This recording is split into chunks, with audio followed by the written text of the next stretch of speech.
Hey friends, I'm Amy, and today we're heading to Subway because I just really want a cheesy garlic steak of my very own. This sandwich, it's a variation of a cheesesteak, and transplanted Pennsylvanian that I am. The cheesesteak will always hold a very, very large place in my heart.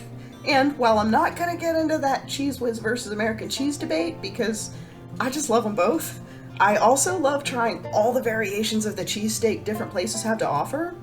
So, since Subway actually has a pretty nice variation of this iconic sandwich, let's get cooking. We'll start with the bread since that one takes the longest. Subway's artisan Italian bread, it's actually just a basic white bread with a soft interior and a slightly flaky crust. The cheesy garlic steak sandwich normally comes with this bread, unless you change it, but we're gonna do the basic one today. I've made bread several times on the channel, and this bread really isn't much different, but we'll run through it because this particular recipe for Copycat Subway sandwich buns is really, really delicious. In the bowl of your stand mixer, pour in 1 cup of water that's between 105 and 110 degrees. Add in 1 tablespoon of instant yeast, 1 tablespoon of sugar, 1.5 teaspoons of salt, and 4 tablespoons of olive oil. Give this a quick whisk so everything's combined, and then let this sit for about 5 minutes so the yeast is hydrated. After the 5 minutes, add 1 cup of bread flour to the bowl and start mixing this together on a low speed with the dough hook attachment for another 4 to 5 minutes. It's very important to use bread flour for this recipe because bread flour has a higher protein content than the all-purpose flour. All-purpose flour's lower protein means it can't produce that stronger, more elastic gluten that bread flour can, and using it for some bread recipes runs the risk of the bread falling flat when it bakes. You may also have to scrape down the bowl so there's no dry flour sticking to the sides. When that first cup of flour is incorporated into the liquid and everything looks sort of like a thin glue, add in the second cup of bread flour and then mix it again. Start on a low speed and then turn the speed up to about medium. When that second cup of flour is incorporated, start slowly adding more flour, about 1/4 cup at a time until a soft dough forms and it's pulling away from the sides. Now the dough will still be sticking to the bottom and it's still going to be tacky to mildly sticky to the touch. It should only take about 1/2 to 3/4 of a cup more flour to reach this point. So a grand total of 2.5 to 2 3/4 cups of bread flour. Scrape the dough out onto a floured surface and knead the dough until you can form it into a soft, smooth ball, which for me was about 2, maybe 3 minutes at most. The stickiness will have gone away at this point and the dough will be nice and soft. Then place that dough ball back into the stand mixer bowl. Cover it with a lid or some plastic wrap, and then set it to the side to rise for 30 minutes or until it doubles in size. While that dough is rising, we're going to make some quick garlic aioli. Now traditionally, aioli is just an emulsion of garlic, oil, and salt, but Subway's aioli, like many modern versions, has a mayonnaise base, so that's what we're going to do. In a small bowl, add 1 cup of regular mayonnaise. Add in 3 cloves of crushed or minced garlic, and I like crushed garlic the best for this, just texturally. Add 1.5 tablespoons of lemon juice, a 1/2 teaspoon of salt, and a 1/4 teaspoon of black pepper. Mix this all together with a spatula or a whisk until it's nice and creamy and everything is fully combined, and that is our aioli. Put this in a container, pop a lid on it, and chill it in the fridge for at least 30 minutes before using it to allow the flavors to fully combine. When the dough is doubled, grab a baking sheet and line it with parchment paper. Our dough has risen beautifully, so now let's get this portioned and shaped. Turn the dough onto a clean surface and cut it into 4 roughly equal pieces. You can weigh it if you like, and I'm sure Subway does when they portion them out at the factory before sending the frozen dough sticks to the stores, but I'm just eyeballing it since we do not need to be quite that particular if we don't want to be. Make each dough chunk into a dough ball, and then roll and shape each ball into a 9 to 10 inch little dough loaf. We're gonna go with 9 to 10 inches because I always found the 6-inch Subway sandwich to be a little small, but the footlong is just too much sandwich, and Subway sandwiches do not store well. They get all soggy and kind of gross. So we're going right in the middle to try and have that perfect amount of sandwich. Now, if the dough tries to spring back too much and it doesn't want to hold its shape, let it rest for about 5 minutes so the gluten relaxes, and then shape the loaves when the dough is being more cooperative. Place all 4 little loaves on the parchment-lined baking sheet with plenty of space in between them, at least 2 inches, so they have space to spread out. Cover the loaves with a clean kitchen towel and then let them rise for another 30 minutes until they're puffy and roughly doubled in size.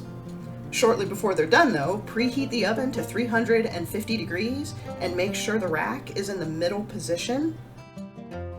Then bake the bread at 350 for 20 to 25 minutes until the tops are a lovely light golden color and the interior reaches 200 degrees.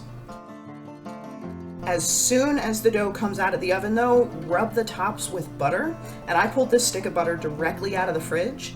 This is going to trap moisture and prevent the crust from getting overly tough or crunchy because we want these sandwich rolls to stay nice and soft. Move them to a cooling rack, cover them again with a clean kitchen towel, and let them cool for at least 30 minutes before cutting into them so the interior doesn't lose its moisture too fast and become gummy. While the bread cools, let's start working on our sandwich fillings. So the meat we're using for this is the sirloin Philly steak meat that comes in a box like this one. The name brand version is called Steakums, and this is just sirloin that's been shaved very, very thin, which is really difficult to do at home unless you have a meat slicer. We're going to start this with just a little bit of choppy prep because we also need the toppings that come on the pre-designed cheesy garlic steak sandwich, unless you change it up anyway. If you leave it though as Subway designed it, we need some fresh thin sliced green pepper and some fresh thin sliced red onion. For the green pepper, I normally cut the top off and then slice around the core, but this time I cut it in half lengthwise to remove the core and the seeds. Then when I slice it, I can get those little green pepper rounds where you can still kind of see the ribs and the pepper. It's just for the sake of pretty, but I wanted to make this look as similar as I can because it's fun. It also keeps me from just going on autopilot and always doing everything the exact same way and ended up with food that always looks and tastes exactly the same. I love cooking new things or making my old favorites in a new way, even down to just cutting a pepper in a way that's different than I normally do. It keeps my cooking fresh, it keeps my creative juices flowing, it makes cooking a lot of fun. Food is fuel, but food can also be really, really fun. Okay, off the soapbox. When the pepper's cut up, we'll do the same for the red onion. Now, we're only making 4 sandwiches today, so we definitely don't need the entire onion, just enough for those 4 sandwiches. For me, that was maybe about 1/4 of the onion, maybe even a little less. It really depends on how much onion you want. When the pepper and the onion are sliced up, pop them in the fridge to chill until we're ready to top our sandwiches. Now for the steak. To the stove, and in a large skillet, add about 1 tablespoon of oil. Heat it over medium-high heat until the oil is hot and shimmering. Add in the steak, which it's going to look like pucks, and this meat should come directly from the freezer. Brown the meat pucks on one side for about 2 to 3 minutes, and then flip them over and cook the other side for another 2 to 3 minutes.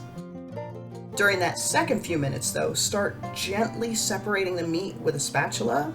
It should be starting to do that naturally as it cooks, so we just kind of need to help it along a little bit. You'll also want to drain off any excess liquid. You can strain the meat and return it to the pan, or you can use some tongs and soak up excess liquid with some paper towels. When all the meat is fully browned, add in 1/2 teaspoon each of garlic powder, onion powder, paprika, salt, and black pepper.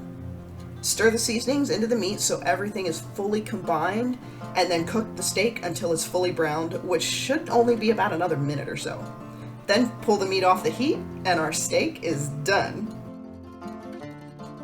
Home stretch, and we need to make the cheddar cheese sauce, which comes together in minutes, like 5, maybe 10 minutes. Subway's cheese sauce, it's a basic cheddar and American cheese sauce, and it doesn't have any special ingredients beyond preservatives, so we're gonna make my favorite cheddar and American cheese sauce recipe for this one. In a small saucepan, melt 1 tablespoon of butter over medium heat until it's hot and bubbly.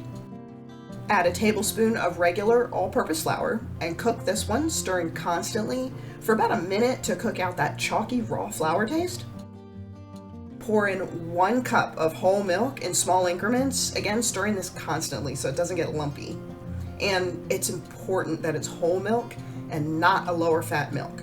The lower fat milks are much more likely to get grainy and even break completely into a greasy, watery liquid with clumps of cheese due to their high water content.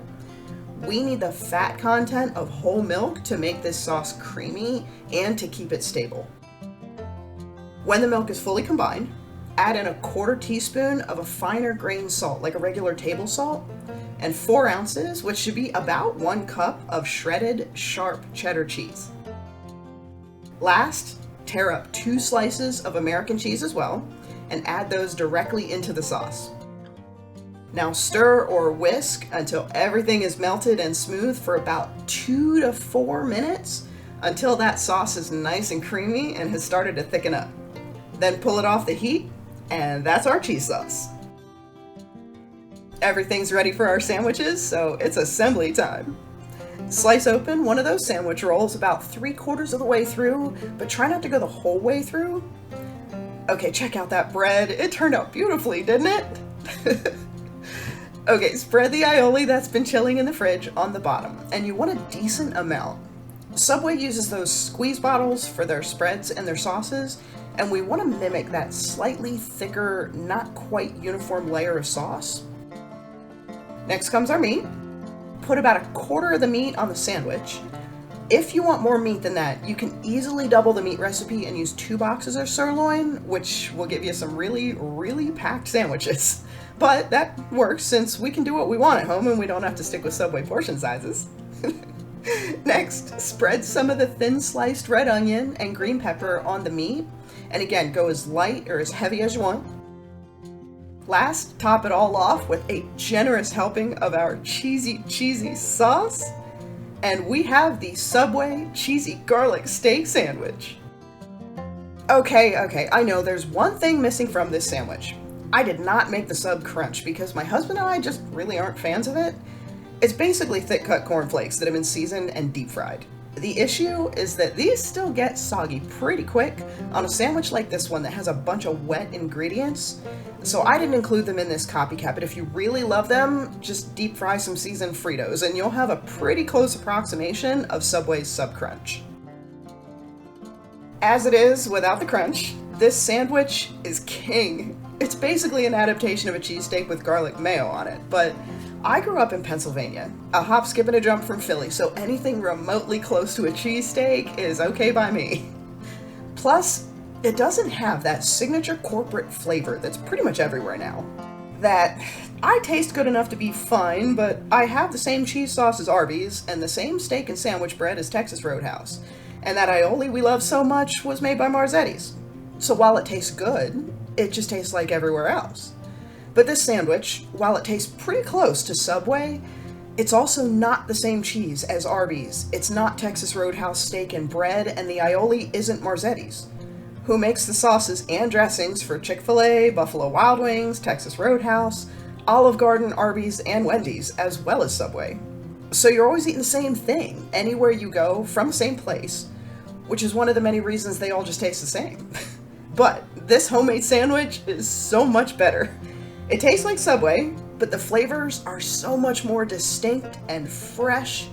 The aioli, beautiful garlic flavor, creamy cheddar cheese sauce, and the seasoned meat, absolutely delicious. Okay, now for the money. So Subway charges $7.99 for a 6-inch sandwich or $12.99 for a footlong. Since we went in the middle, we'll go with an average, so $10.49 for our mid-sized sandwich. I spent just over $17 on all the ingredients for this, which made 4 sandwiches, and I'll have the cost breakdown in the description below if you want to check that out.